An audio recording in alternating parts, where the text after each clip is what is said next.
அஸ்ஸலாமு அலைக்கும். Hi friends. இன்னைக்கு சொரக்கா குருமா செய்ய போறோம். வீடியோ ஸ்கிப் பண்ணாம ஃபுல்லா பாருங்க. ஃபர்ஸ்ட் டைம் பார்க்குறவங்க சேனலை சப்ஸ்கிரைப் பண்ணிட்டு பாருங்க. ஒரு கடாய அடுப்புல வச்சுக்கோங்க. அது காஞ்சதும் எண்ணெய் சேர்த்துக்கோங்க. எண்ணெய் காஞ்சதும் 6 பல் பூண்டு, 2 துண்டு இஞ்சி சேர்த்துக்கோங்க.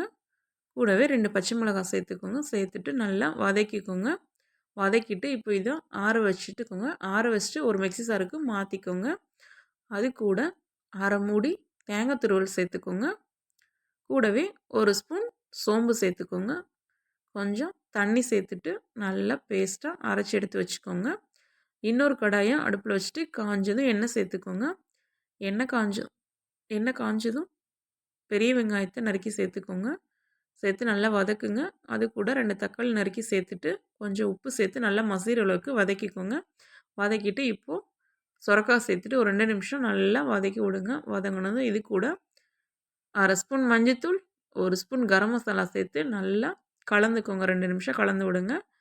இப்போ இது கூட தண்ணி சேர்த்துக்கோங்க. 1 டம்ளர் சேர்த்துட்டு நல்லா கலந்து விட்டு ஒரு குக்கருக்கு மாற்றிக்கோங்க. மாற்றிட்டு ஒரு 3 விசில் விட்டு வேக வச்சுட்டு எடுத்துக்கோங்க. இந்த மாதிரி எடுத்துகிட்டு இப்போ இதை கொதிக்கட்டும். கொதிச்சிட்ருக்கும்போது அரைச்சி வச்சு தேங்காய் பேஸ்ட்டை சேர்த்துக்கோங்க. கூடவே கொஞ்சம் தண்ணி சேர்த்துக்கோங்க. சேர்த்துட்டு நல்லா 2 நிமிஷம் கொதிக்க விடுங்க. கொதிச்சதும் அடுப்பை ஆஃப் பண்ணிடுங்க. மேலே கொத்தமல்லி தழை தூவிக்கோங்க. சூப்பரான குருமா ரெடி ஆயிடுச்சு. இட்லி, தோசை, சாதத்துக்கு கூட செம்ம காம்பினேஷன். கண்டிப்பாக ட்ரை பண்ணி பாருங்கள். தேங்க்ஸ் ஃபார் வாட்சிங்.